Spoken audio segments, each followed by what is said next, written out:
Hi guys, welcome back to Gadget. Ini adalah Vivo Y77 5G, Vivo Y77 5G. Sebelum ni kita dah buat review untuk Vivo Y55. Sekarang adalah masanya untuk Vivo Y77 5G. Baiklah, untuk Y77 5G ni, antara benda yang aku nak highlight adalah dia punya storage tu besar, 256GB. Benda ni jarang berlaku dekat sebuah smartphone mid-range. Baiklah, tanpa melengahkan masa lagi, jom kita tengok apa yang ditawarkan oleh Vivo Y77 5G. Dia punya nama pun dah 5G. Of course lah, dia menyokong untuk rangkaian 5G. Okay, so yep, kita buka terus. Alright, so first thing first, ada dia punya smartphone lah. Jadi warna yang kita akan tengok ni Starlight Black. Okay, so first thing first, smartphone dia. Lepas tu adalah dia punya free casing, and then dia punya manual, then dia punya pengecasan. So kalau tengok dekat sini, dia punya power supply unit ni cuma menyokong 18 watt sahaja. Agak slow jugalah untuk sebuah smartphone mid-range pada tahun 2022 ni. Okey, ni dia punya kabel Type-C biasa, dan dia punya pin ejector. Apa yang tak ada dekat Vivo kali ni ialah tiada lagi free earphone. Mungkin dekat Y77 ni juga yang tak ada free earphone. Sebab selalunya diorang akan bagi untuk free earphone. Okey, so yep, kita tengok design dia Starlight Black. Lawa, cantik, nice gila.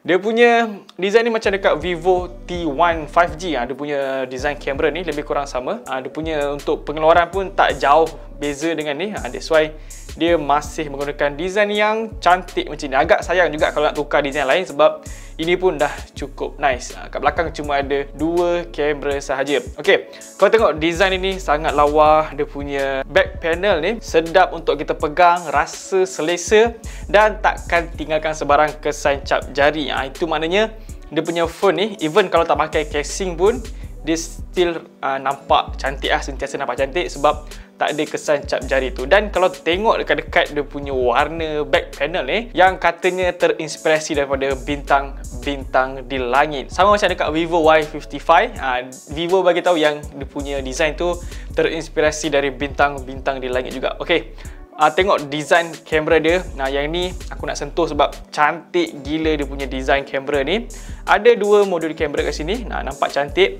Tapi dia punya lens kamera ni macam tak seimbang sebab satu memang besar, satu lagi kecil je dia punya lens tu. Jadi untuk design Vivo Y77 ni sangat premium untuk smartphone mid-range. Dia punya design ni dah macam selevel dengan smartphone flagship.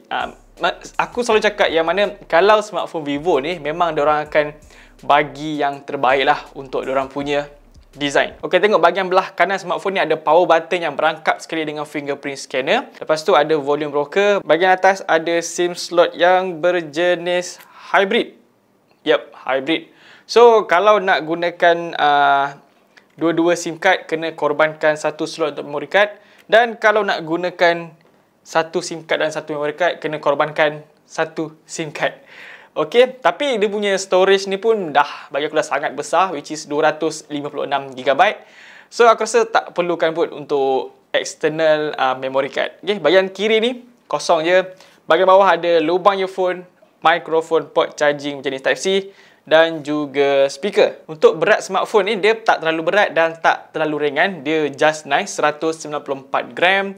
So memang sedap lah untuk kita pegang. Dia rasa solid dekat tangan. Tambahan pula, dia punya design frame ni ialah jenis yang boxy, jenis yang petak-petak. So memang sedap untuk kita pegang dengan masa yang lama. Beralih ke bahagian depan dia, bahagian display, kita akan nampak design yang agak ketinggalan disebabkan dia menggunakan water drop screen. Untuk screen dia, Vivo Y77 ni menggunakan IPS LCD, resolusi Full HD+, berukuran 6.58 inci. Walaupun phone ni menggunakan IPS LCD sahaja, tapi hasil yang dipaparkan oleh screen phone ni cukup baik. Warna cantik, warna yang vibrant, detail pun sangat tajam dan kecerahan dia dalam keadaan yang baik. Jadi untuk display dia ni, walaupun dia menggunakan IPS LCD, tapi apa yang aku boleh bagi tahu, IPS LCD yang digunakan oleh Vivo Y77 ni adalah yang berkualiti tinggi. So that's why dia dapat paparkan warna yang cantik dan detail yang tajam.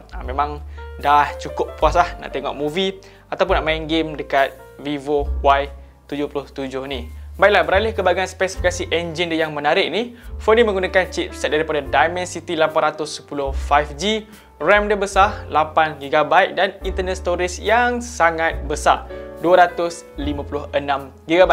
That's why it's super big for ROM, for internal storage untuk smartphone mid-range.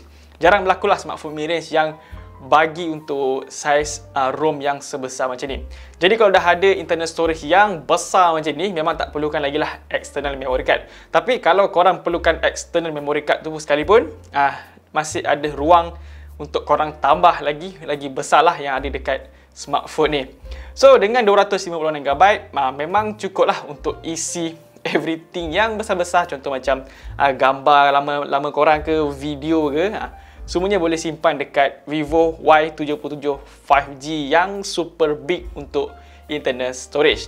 Okey, untuk dia punya chipset ni, aku dah banyak kali gunakan Dimensity 810 5G ni dan dia punya performance bagi aku cukup bagus lah untuk sebuah smartphone mid-range. Performance dia memang akan going well lah untuk kegunaan harian ataupun untuk main game. Jadi dengan menggunakan chipset Dimensity 810 5G, dipadukan pula dengan RAM sebesar 8GB.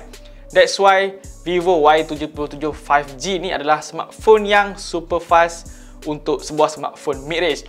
Apa yang aku maksudkan super fast tu adalah, first dia punya performance 810 5G dipadukan pula dengan 8GB RAM adalah satu kombinasi yang cukup bagus lah sebenarnya. So korang tak perlu risaulah dengan performance dekat Vivo Y77 5G ni.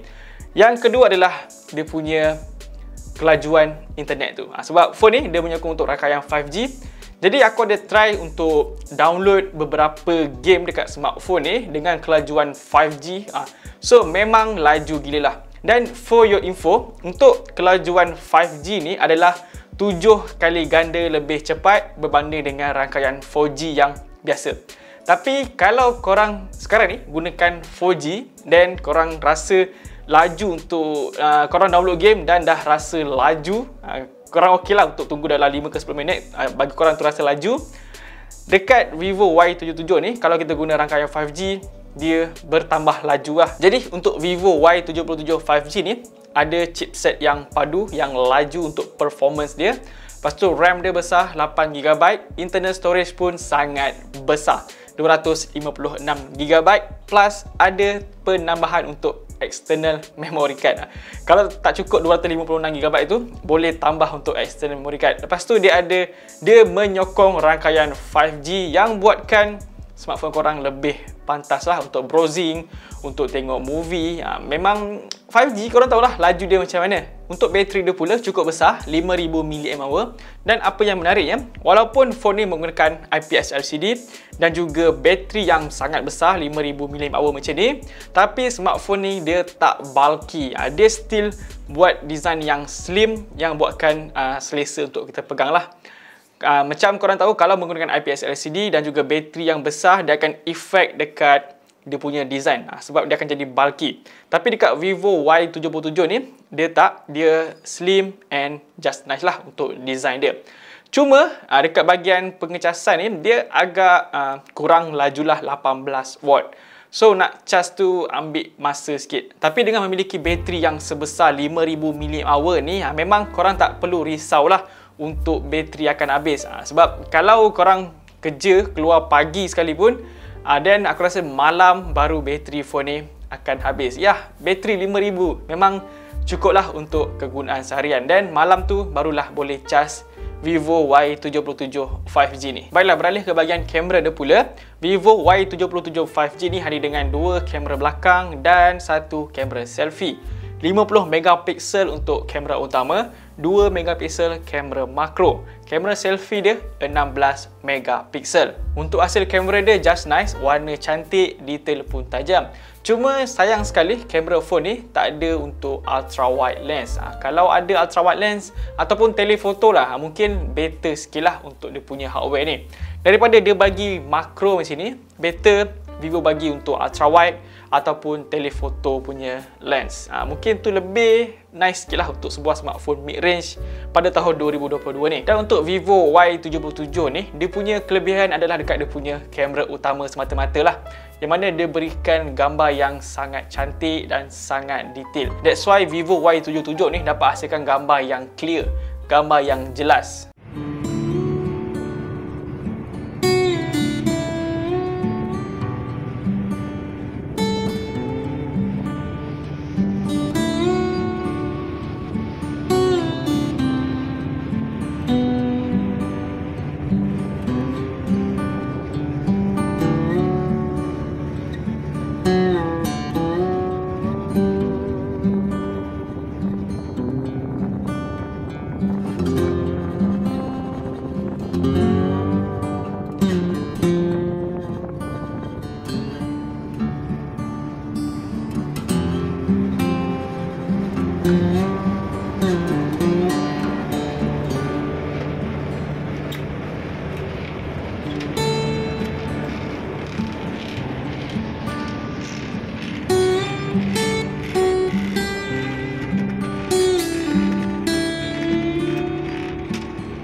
Untuk harga jualan Depula, ini dijual dengan tanda harga RM1,299 bagi 8GB RAM plus 256GB storage. So guys, nampak itu saja video untuk Vivo Y77 5G ni. Macam biasa, jangan lupa untuk tinggalkan like dan juga subscribe channel Bull Gadget. Jumpa lagi next video. Assalamualaikum dan bye-bye. Peace.